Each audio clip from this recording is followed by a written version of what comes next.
Welcome to the shadows. Old stories line the shelves of our dusty archives. Stories of dreams, mystery, horror. We would like to bring one of our early radio tales back to life during this half hour. Let's see. This is our final visit in this series, and we find ourselves once more in the H.P. Lovecraft alcove. Deathly vapors seem to rise from this aged box of tape. It contains a story called The Rats in the Walls. Don't get too close. But let's listen.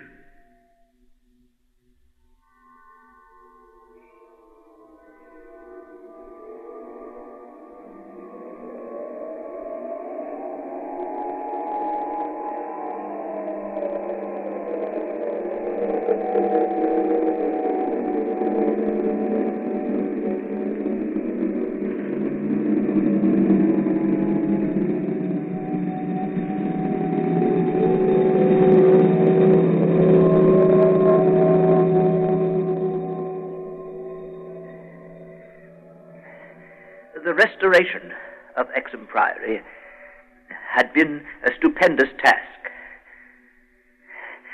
For little had remained of the deserted pile but a shell-like ruin. But because it had been the seat of my ancestors, I let no expense deter me. The place had not been inhabited since the reign of James I, when a tragedy of intensely hideous, though largely unexplained nature occurred. It appeared that my ancestor was accused, with much reason, of having killed all the other members of his household in their sleep. This deliberate slaughter, which included his father, as well as 3 brothers and 2 sisters, was strangely condoned by the villagers and slackly treated by the law. With this sole heir nevertheless legally denounced as a murderer, the estate had reverted to the crown. Walter de la Power fled to the United States, where, by the end of several generations, the family had achieved a proud and honorable, if somewhat reserved and unsocial, Virginia line. After the Civil War, the family moved north. I emerged and grew to manhood, to middle age, and to ultimate wealth within the grayness of a Massachusetts business life.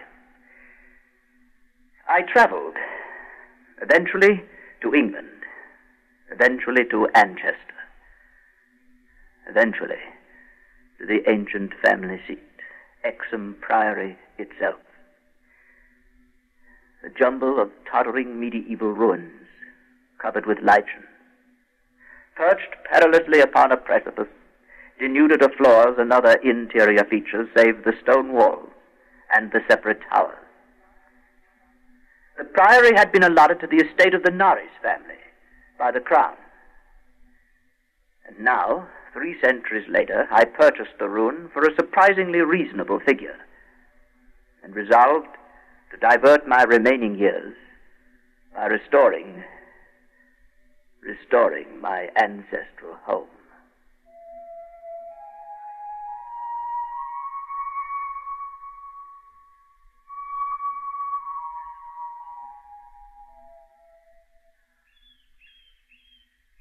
I had secured the interest, assistance, and the friendship of Captain Norris, whose knowledge of the place had been increased through the years by his having accompanied the many architects and antiquarians who loved to examine the strange relics.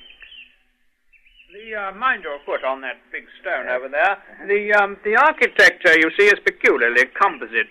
Gothic towers resting over there on Saxon or Romanesque substructure, The foundation is of a still earlier order, blend of orders, I suppose, Roman or even Druidic or native Cymric, if legends speak truly. And merged on the one side, you see, down here, with the solid limestone of the precipice. Amiable Captain Norris. The place and its ancestry had an almost consuming fascination for him. He knew every detail of its history and its former structure, and became of inestimable help in the reconstruction. The priory itself actually stands on the site of a prehistoric temple. Yes. A druidical or anti-druidical thing which must have been contemporary of Stonehenge and dates like that. Well, it's unfortunate that our neighbors aren't all antiquarians such as you, Captain Norris. I had not been in Anchester a day before I knew I came from an accursed house. Oh, yes, the country folk around here have their own sense of tradition, I'm afraid. They hated the priory hundreds of years ago when your ancestors lived here. And they hate it now, with the moss and mold of abandonment on it. We'll have to go outside of the immediate vicinity for our workers. You see, it isn't so much hatred as the almost unbelievable fear they have of the place. And the scope appears to include both the priory and, I'm afraid, its ancient family. Yes, I don't seem to be able to convince the villagers how little I know of my heritage. Oh, but to them a lineage is beyond a message of knowing. It's in the bone and blood itself. Yes. I'm not sure I disagree. But what do we see? After 3 centuries, a power has returned to his ancient site to reconstruct the very house. And for the villagers, you've come to restore a symbol abhorrent to them. Oh. Rational or not, you know, they view Exham Priory as nothing less than a haunt of fiends and werewolves. Captain Norris. Superstitions, ghosts, and goblins. Oh, no, not quite that. You share their worries, nevertheless. Well, so would you, Power. It's not a matter of the present. It's not all superstition. This is an ancient place, Power. That indescribable rites had been celebrated here, no one doubts. Rites of the Cybele worship. Now, mind that stone there. You know, the people didn't need any walls to keep them out. They were too frightened of the place altogether. It was never destroyed by the Danes, oddly enough. After the Norman conquest, it must have declined tremendously. There was no impediment when Henry III granted the site to your ancestor, Gilbert de la Poer, he was called then, first Baron Exham in, I think, 1261. Yes, well, then it's the location, the house, not the family that inherits the bad name. Well, they became aligned, you see, and not, so far as we know, unwillingly. True, before their occupation, the family bore no evil report, but something strange must soon have occurred. You know, in one chronicle, there's a reference to a de la Poer as cursed of God. It's a strange phrase. Village legendary had nothing but evil and frantic fear to tell of the castle. The fireside tales were of the most grisly description. All the... Mind your head, darling. Yeah. All the ghastlier because of their frightened reticence and cloudy evasiveness. I'm afraid they represented your ancestors as a race of hereditary demons. But what precisely happened, Norris? What went on? Well, there are the vaguer tales. Hackneyed spectral lore, perhaps. Wails and the usual howlings heard around the place. Graveyard stench after the spring rains. A few of the tales were exceedingly picturesque. For instance, the belief that a legend of bat-winged devils kept witches' Sabbath each night at the Priory, a legend whose sustenance must explain the disproportionate abundance of coarse vegetables harvested in the gardens. But most vivid of all, there was the dramatic epic of the rats. The rats? Yes, the scampering army of obscene vermin which had burst forth from the castle a couple of months after the tragedy that doomed the place to desertion. You know, a lean, filthy, ravenous army which had swept all before it and devoured fowl, cats, dogs, hogs, sheep, and, you know, even 2 villagers before its fury was spent. Yes, and that was just 3 months after Walter de la Poer had murdered his family and fled to Virginia. Yeah, yes, I should say about that. You know, one thing puzzles me about that murder. Walter de la Poer must have known for years the sinister tales about his family. I can scarcely conjecture what discovery could have prompted an act so terrible. What had he witnessed or stumbled upon?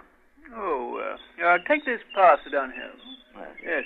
The general whispered sentiment seems to have been that he purged the land of a memorial curse.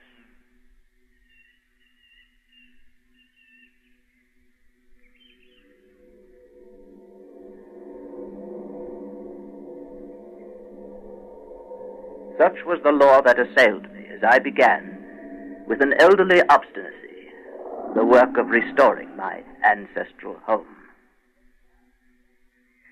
When the task was done, over 2 years after its commencement, I viewed the great rooms with pride. Wainscoted walls, vaulted ceiling, mullioned window, broad staircase, all there, all as it had been. The new parts blended perfectly with the original stone walls and foundations.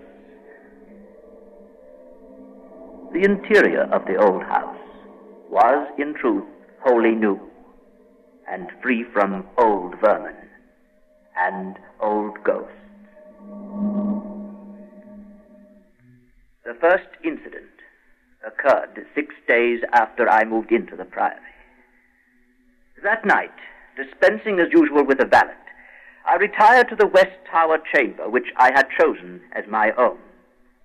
The room was circular, very high, and without wainscoting, the stones being hung with tapestries. I did not draw the curtains, but gazed out at the narrow north window, which I faced from the canopied four-poster. At some time I must have fallen quietly asleep, for I recall a distinct sense of leaving strange dreams.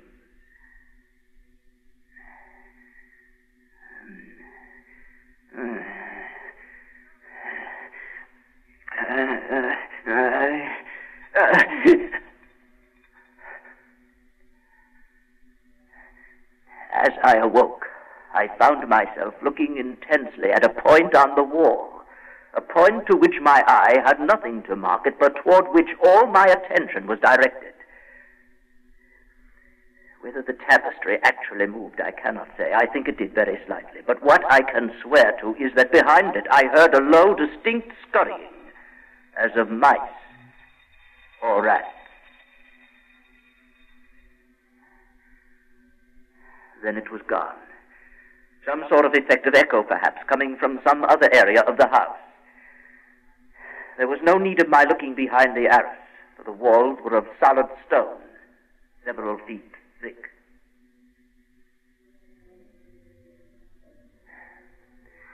It was a while before I could drift back to sleep, and I seemed directly to re-enter my earlier dream, except that this time the vision was clearly, horribly before me.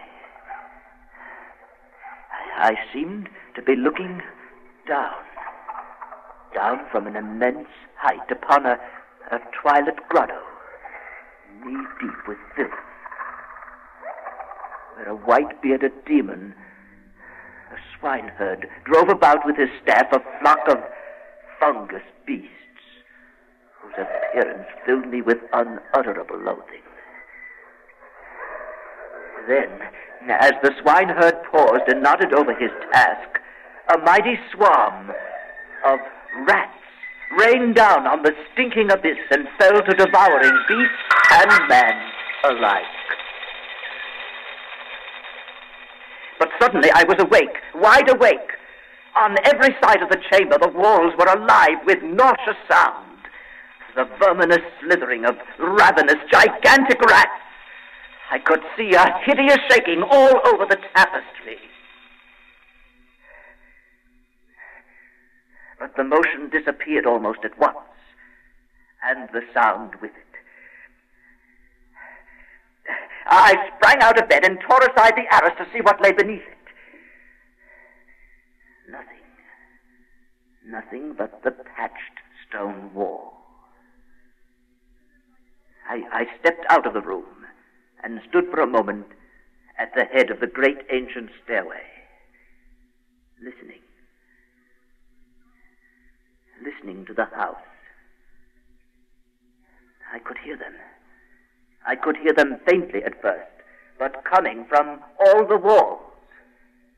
And as I descended, the stampeding continued with such force and distinctness that I could finally assign to their motions a definite direction. These creatures, in numbers apparently inexhaustible, were engaged in one stupendous migration from inconceivable heights to some depth inconceivably below.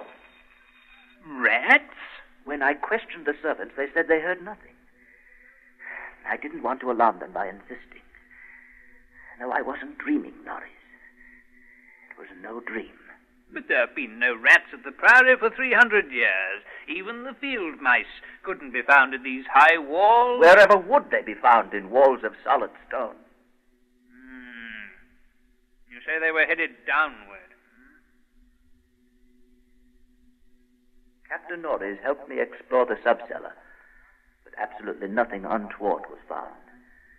We could not, however, repress a thrill at the knowledge that this vault was built by Roman hands. You see up here, it's not the debased Romanesque of the bungling Saxons, but the severe and harmonious classicism of the age of the Caesars. Look here at these inscriptions. T.M. Temp Dona Lucius Praecius Pontificatus. What is it? Etis. Yes. Etis. The reference made me shiver, for I had read Catullus and knew something of the hideous rites of the Eastern God, whose worship was so mixed with that of Cybele. Look, hold your lantern up here. No, not that one. By this stone block here. Oh, yes, I see. Yes, you see the design cut into it? A sort of rayed sun? That's not Roman. No, that's not Roman at all. It's of an earlier origin. These altars had merely been adopted by the Roman priests from some older, perhaps aboriginal temple on the same site. Come down here. Let's have a look down here. Norris and I determined to pass the night in the crypt, and couches were brought down by the servants. We retired with the lantern still burning, to await whatever might occur. The vault was very deep in the foundations of the priory, and that it had been the goal of the scuffling and unexplainable rats, I could not doubt. But why? Why? As we lay there expectantly, I found my vigil occasionally mixed with half-formed dreams. I saw the twilit grotto and the swineherd, the fungus beasts wallowing in filth. They seemed nearer and more distinct. I could almost observe their features. Beasts, but not exactly beasts. They became more distinct as I watched, looking up at me. Terrifying.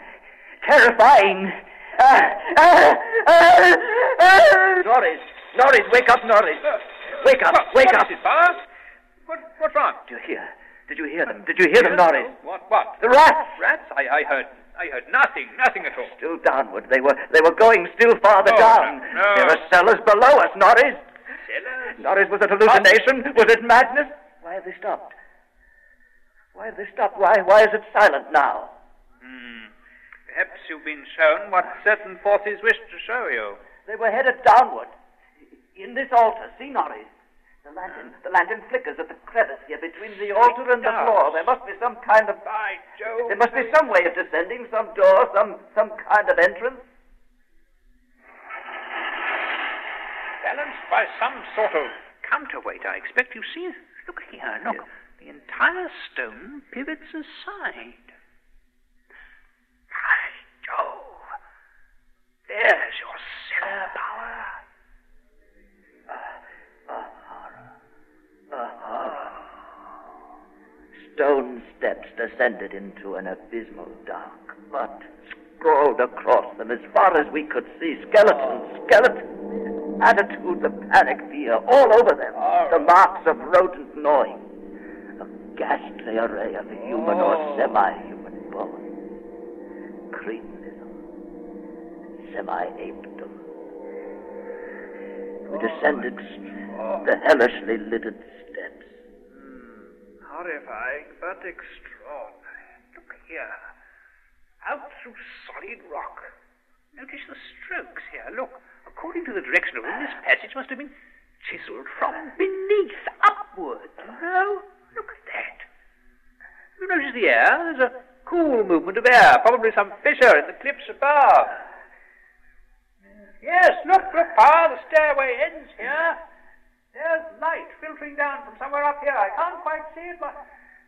Hey, it must be morning outside. You know, almost enough light to see. It's a sort of grotto. Enormous. You can just barely... The descent from reality had almost prepared me for what was to come. Norris, when I reached him, stared out with a look resembling that of the skulls at his feet. Then I followed his eyes over the subterranean world before us. Dear God. We must not underestimate the archaeological importance of such a discovery as this. The Twilight Grotto was of enormous height and stretched farther than any eye could see. There were buildings and other architectural remains. In the center, a circle of monoliths, but dwarfed, everything dwarfed by the spectacle on the ground. An insane tangle of bones, human or nearly so. Like a foamy sea, they stretched postures of demonic frenzy, either fighting off some menace or clutching other forms with cannibal intent. Yes, the skulls suggest a rather baffling mixture. Mostly lower in the scale of evolution than Pithecanthropus, but in every case definitely human. Actually, some of them seem to be supremely and sensitively developed types. Horror upon horror. All the bones gnawed. Altars serving as butcher shop and kitchen. Mostly by rats. Cauldron. Dining table. Not all by rats, my dear. Goblets brown-stained and dried. Horror upon horror. Notice the stone pens over here. For the keeping of herd, I expect, and out of which they must have broken in their last delirium of hunger or rat fear. Herds of some primordial human type. That's fascinating. And there are row of cells, nearly rusted through. Their tenants still locked inside. And on the bony forefinger of one, a seal ring with my own coat of arms. Strange ideographic carvings here on some of the skulls. Here. Look at this, Pa. You know, I believe they're Phrygian in origin. Cases of formally arranged bones with parallel inscriptions in Greek and Latin. Still downward, I could hear them. Where else could they draw me? Across the grotto, carrion pits of sawed bones, picked bones, open skulls, nightmare chasms, unhallowed centuries grinning their unnameable fancies. Then to the edge of a depth hideously foreshadowed by my dreams. An apparently boundless depth. Power, there's no end to it. A great mouth lined with human debris. Spewing, swallowing, yawning out from the primordial... Power, stay out of it, man! The rats, questing new horrors, determined to lead me on. I ran, following them.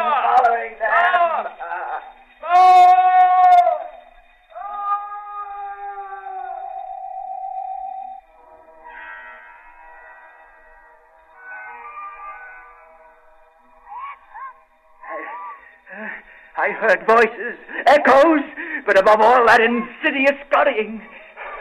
I felt them all around me.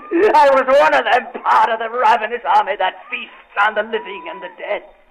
Well, why shouldn't rats eat a dill of power, as a dill of power eat forbidden things? No, I am not that demon in the Twilight Grotto. It's not Nari's body I tear apart. It's not blood I feast upon, and flesh. You faint and fear at what my family do. Blood, I'll stick it. I'll learn you how to cut. World is wine can be built wide. Magna Mater,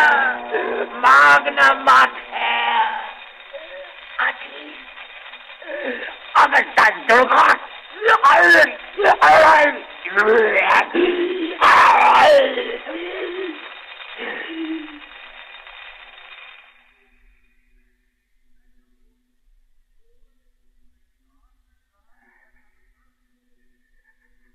That is what they said.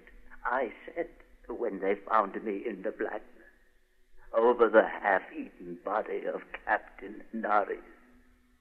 Now they have blown up Hexham Priory and shut me into this barred room at Hanwell, with fearful whispers about my heredity and experience. When I speak of poor Norris, they accuse me of a hideous thing.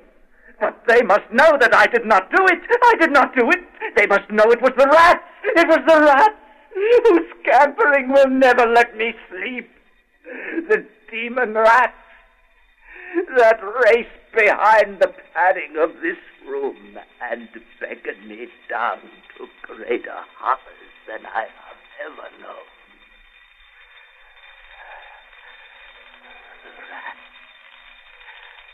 The rats, they can never hear.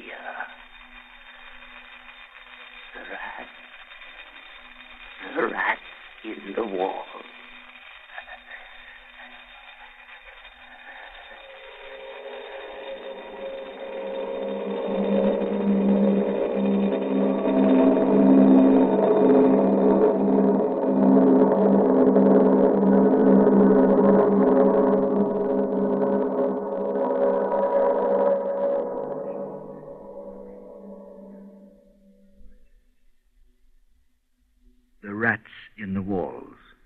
H.P. Lovecraft.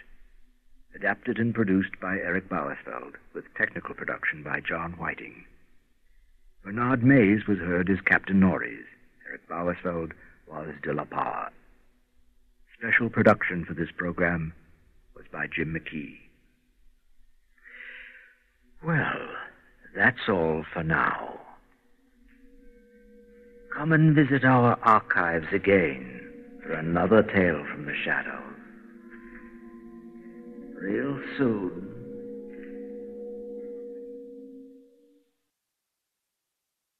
Out of the dark of night, from the shadows of the senses, comes this, the fantasy of fear. Nightmare, starring as your exciting guide to terror, Peter Lorre.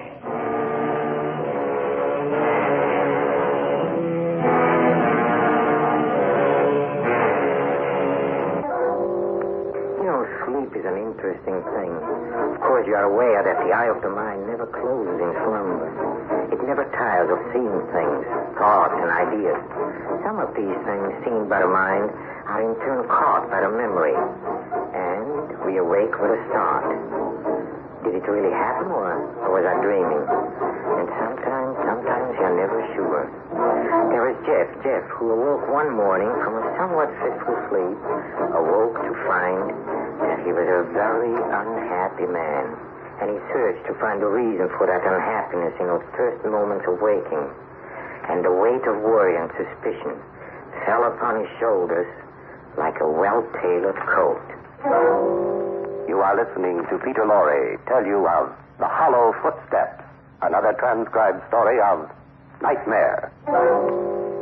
Now, about this man, Jeff Martin, really very ordinary fellow, and no more. But something happened to Jeff Martin. He awoke unhappy. Not the normal unhappiness of a gloomy day, oh no, but a deep, bleak kind of unhappiness that reaches down into the crevices of the soul. I wonder just what could be causing all this sudden distress. Yeah, it's almost like a man is being followed, huh? Let's find out. Jeff? Huh? The new cinemascope is playing at the Grand. Like to see it this week? Would you, Jeff? What did you say, Ellen? You didn't hear a word I said. I'm sorry, dear. Jeff, what's the matter? I don't know. If you ask me, you're coming down with one of those viruses. Yeah. Why don't you run around to Dr. Parsons? Yes. Tomorrow? Yes. Promise? I promise, Gloria. Good, because I think... What? I said I promise. You said Gloria. Huh? You said, I promise Gloria. No, I She's didn't. in your mind again, isn't she? No. She's in your mind again. Ellen. You can't forget it. You just never forget Ellen, it it. was only a slip, please. Ellen. Slip, you're always making a slip. Always that same slip. It always doesn't happen often anymore. It couldn't happen at all. I'm sorry, Ellen. She's in your mind, isn't she? Yes. Get her out, Jeff. I will, dear. Where are you going? Out for a walk, maybe drop in, see Sam. Sorry, I've lost my temper, Jeff. It's all right.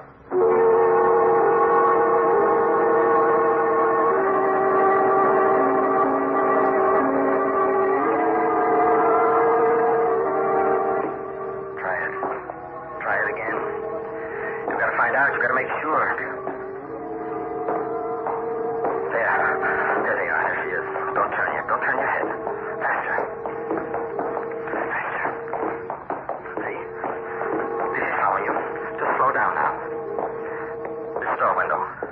Now look. Turn your head slowly. Look carefully. Now. There she is, up the street. Get closer, Jeff. Get closer this time. Now. She's going away. Don't let her go away. Catch her now. Here, come here. Gloria. Gone.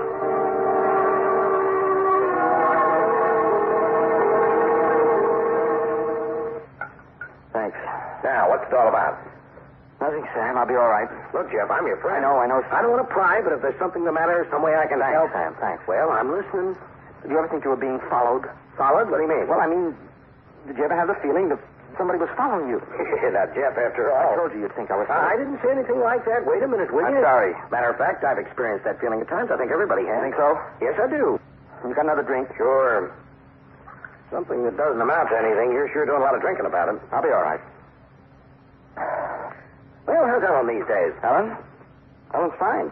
Oh, which reminds me, I better get back. I told her I wouldn't be long. Thanks for the drink, Sam. Don't mention it. I left my coat here someplace. Yeah, here it is. Oh, yeah. Look, you want some company on the way home? I could use some air. Huh? Yeah. That's an idea. Walk back with me, Sam. That's a good idea.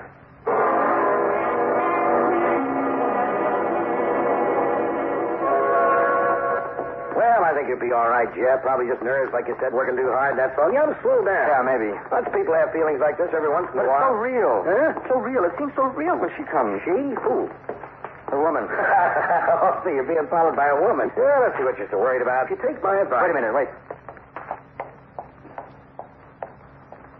You hear? Hear what? Listen. I don't hear a thing. Walk a few steps. You hear her? She's there behind us. Jeff, I can't. Turn around, quick. There she is. There she goes around that corner. I'll get her. You wait here.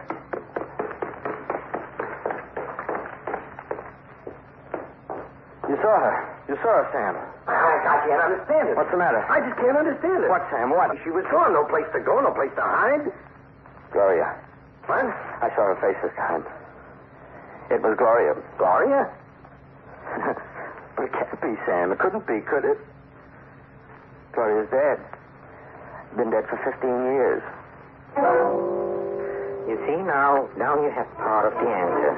Jeff is being followed. And by a woman.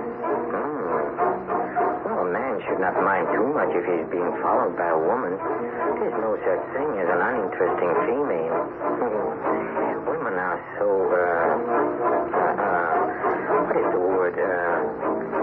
Let's see, where was I? Oh, yes. So, Jeff Martin is being followed by a woman. Being followed till he finds himself trapped. Trapped in a living nightmare. Now, let's see. Where were we? Oh, yes. There must be a reason why some strange female is so interested in him. Hey, I know of a way to stop that woman's constant pursuit. You know, women are always so fond of pretty kerchiefs. Yes, but why would a woman follow such a plain man as Jeff Martin? Well, let's find out. Ready for coffee? Are you ready for coffee, Jeff? Do you want coffee or don't? Oh, yes, thanks. What's the matter, Jeff? Do you believe in ghosts, Ellen? Ghosts? That people can come back from death to haunt, to follow you until... Jeff, I think you better see a doctor. You don't believe me, do you? Believe you? How could I? There just aren't any things like ghosts. You know that as well as I do. No, I don't. You do. I know you do. It's just that you're upset, that's all. You're upset and you won't face what's really upsetting you, and so you think of... It's not true, Ellen. I know it's not true. Because I'm being followed by a ghost. Jeff. She's back, Ellen. She's come back to haunt me. Who, Jeff? Gloria? You're thinking of her again. You just won't let her alone, will you? You won't let her be dead. You have to keep thinking about her, reminding yourself about her and reminding me. That's not it, Ellen. Don't tell me what's true and not true. Staring us in the face, Jeff. You still love her. You want her back. Ellen, please. You can't have her back. You hear that? You can't have her back. She's dead. She's dead, Jeff. She's dead, and the dead don't come back. Ellen, please, Ellen. Oh, I'm sorry. I lost control. Won't happen again. How can I be jealous of a dead woman? It's impossible, isn't it? Silly.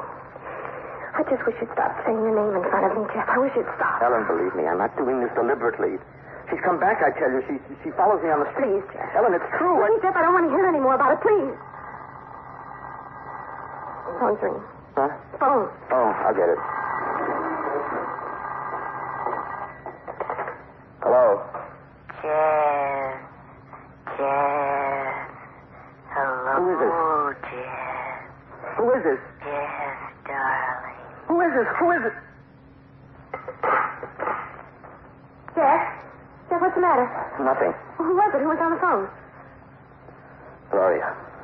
It was Gloria. Jeff, stop it. Stop it. Stop it. Ellen, listen, it was Gloria. She's come back. Stop it. Don't tell me it was Gloria. Or Gloria's ghost. Ghosts don't use the telephone, Jeff. They don't have Listen to me, I'm Ellen. through listening. Why you're doing this to me, Jeff, I don't know why, but I won't take it much longer. Ellen. I'll leave. Do you hear? I'll leave you, Jeff.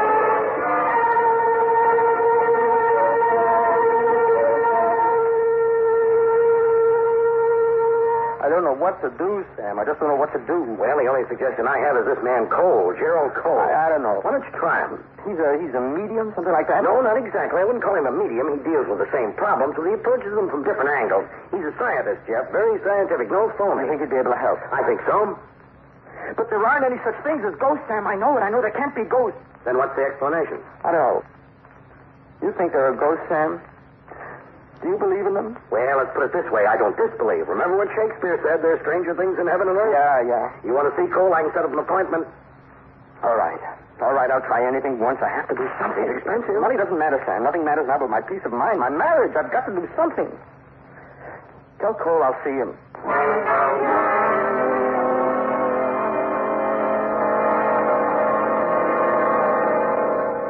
The same. It's always been the same. Footsteps following me. But when I turn around, she's there just for a second. I see her, and then she's gone. You've tried to follow her? Yes. Never successfully. She just seems to disappear into thin air. I see. And she's called you on the phone? Yes. You've recognized the voice? No mistake. I see. Obviously an electrophonic ectoplasmic phenomena. What's that? Well, you needn't understand the terms. Ghost is good enough. What can I do? Mr. Cole, what can I do? We mustn't rush it. This requires careful consideration. Will you take the case? Well, I'm not sure yet. But you've got to. You've got to help me. Of course, Mr. Martin. I'll try. But there are a number of things to do first. We'll have to have one or two more consultations. Full history detailed. On the basis of the facts, I'll know better how to approach it, or whether to approach it at all. Sometimes this procedure can be, well, dangerous. If the person had a severely aggressive nature, for example, I'll have to know all about it. What do you want to know? Everything. In cases of electrophonic ectoplasmic phenomena, we need to know everything. And if there are complications of nuclear nature, we must proceed carefully, very carefully. How much will all this cost? That depends on what we find in the preliminary consultations. This interview will be $500. The next, perhaps $700. $1,200? A heavy drain on my powers, Mr. Martin. You must understand that. Cases of electrophonic ectoplasm are difficult. All right. I'll go through with it. Good. I think you've made a wise decision. But you must tell me everything. Yes. Now, let's get started, shall we? The woman's name, Gloria? Gloria Denham. Denham. And when did she die? 15 years ago. Now, Mr. Martin, what exactly was your relationship to her? We were engaged to be married. I see. And, of course, you must have had disagreements, fights at times. Will you tell me the exact nature of such arguments?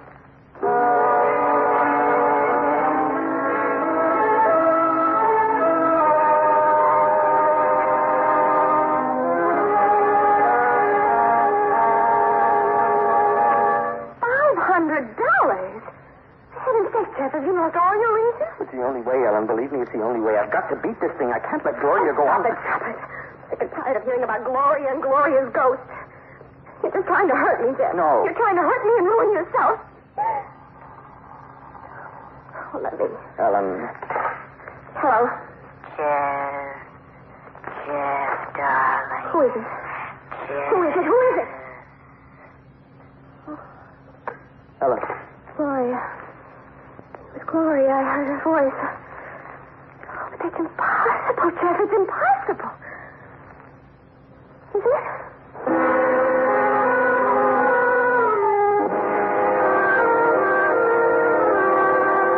And then what happened? I left. Yes? I just left, that's all. I have a feeling there's more to it, Mr. Martin, and you must tell me. No, there's no more to it. I told you I left. I just left. I never saw her after that. Now, come, Mr. Martin. There must be something you're holding back. Stop it, will you? I'll have to drop this case if you don't tell me. All right. All right, I killed her. Is that what you want to hear? Did you? Yes. I killed her that night. I killed Gloria Denham. Now are you satisfied? I killed her, and that's why she's come back after 15 years. Confession is always good for a soul. Or her, so I'm told. Jeff Martin, the guilt became too much for you, didn't it? Like a stone around your neck. What are you going to do? Huh?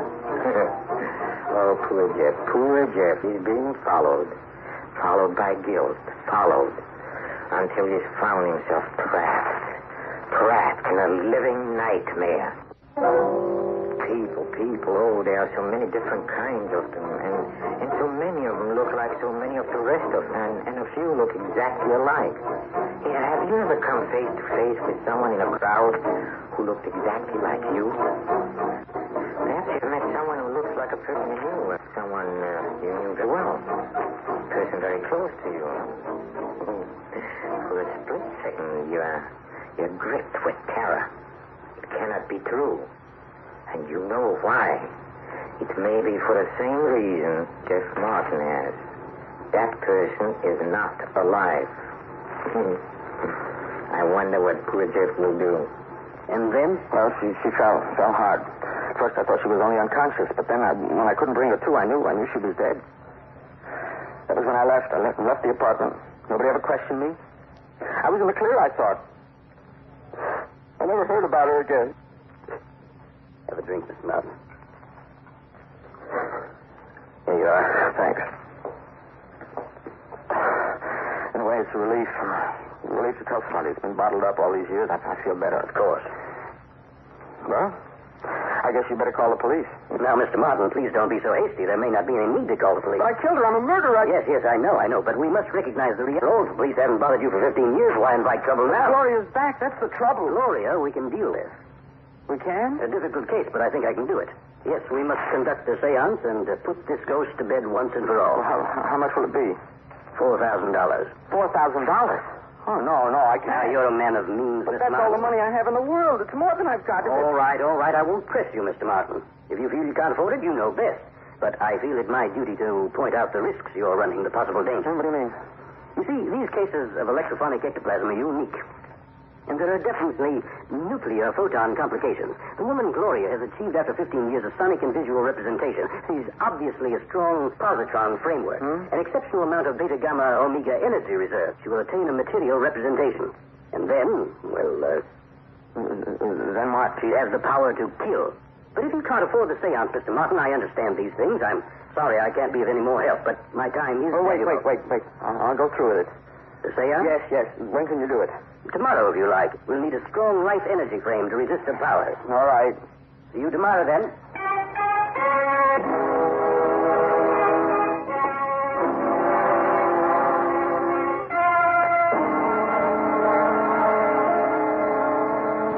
Now, if you'll all be seated. Any particular place? You over there, Mr. Lacey. All right. Mr. Martin will take the central seat. Yes. Mrs. Martin? Thank you. Now, I think we're about ready. Do we hold hands or anything? As I've informed your husband, Mrs. Martin, I'm not a medium. My work is scientific. No, we don't hold hands. Oh. If you'll just place your palms on the electrodes, we'll have the contact we need.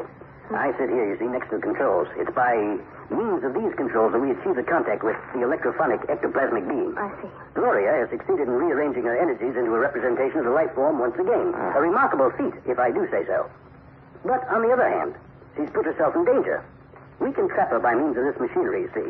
A complicated circuit, but essentially an arrangement of cathodes and anodes that'll create a magnetic flux and draw her into our sight. Trap. I can't go through with it. No, I can't. Let me out of here. Jeff, sit down. Ellen, I You can't. can. Sit down, Jeff. Sit down. All right. Now I think we're ready. Mr. Lacey, will you turn out the lights? Sure. Good. Now I'll set the controls. Now, please don't be frightened. What's that? Just adjusting the frequency, Miss Mark. She can vary her wavelength, too, you know. And that way she tries to evade us. But we'll get her. What's that? We've nabbed her. She can't escape now. Let me out of here. Sit down, Jeff. Sit down. I want to see this. There she is. Is it her, Jeff? Gloria? Yes, it's Gloria. She's fluorescent. She glows. Gloria, what do you want? Why don't you leave me alone? Why do you... Jeff.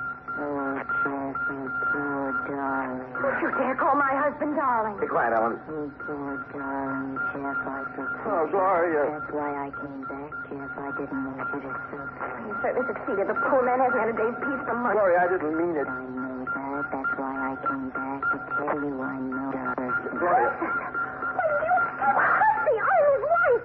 You couldn't hold him, but I did. You hear that? You hussy! Oh, Jeff, darling, I feel so sorry for you. You're so lonely, aren't you? Oh, if I could only come back completely, I'd make you so happy. You ghost! I dare you hard and fight me like Don't this! sit down, Ellen. Mrs. Mark, you'll destroy the image. That's what I intend to do once and for all. Ellen, don't! Just turn on the lights! What? Don't turn that thing in here! Turn on the lights, or darling! Let's go you while I blast the lights! No, don't. She'll go away. You let go of me! Let go, you hurry! Oh, with pleasure! Now, you can turn off that fake machinery, Mr. Cole, and disconnect that microphone. Microphone. Yes, I suppose so. I don't need it any longer, do we? Gloria. Yes, there's your ghost, Jeff. She's as alive as I am. Whether you're alive is questionable. Shut up. Gloria, I don't understand. You're not dead. All right, Mr. Cole. Now you can return my husband's $4,000. Well, now... Well, what? Nothing. Of course I'll return it. This was your fault, Lacey. You suggested his wife be here. Don't blame me, Cole. I did my best. You were in on it, too. You... Now, wait a minute, Jeff. Stop it. There's a better way to wind this up. Go on, Jeff. Don't just stand there. Oh, yeah. No. Really, Mrs. Martin, is this necessary? It was only a little joke. But the laugh's on you. Oh, for heaven's sake, look what you did to my nylon. Oh, good. Hello, police?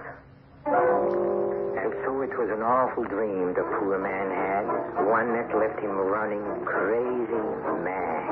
Do not be afraid or harbor doubts about the mind, unless the eye of the mind goes blind. Go your way and see quite free.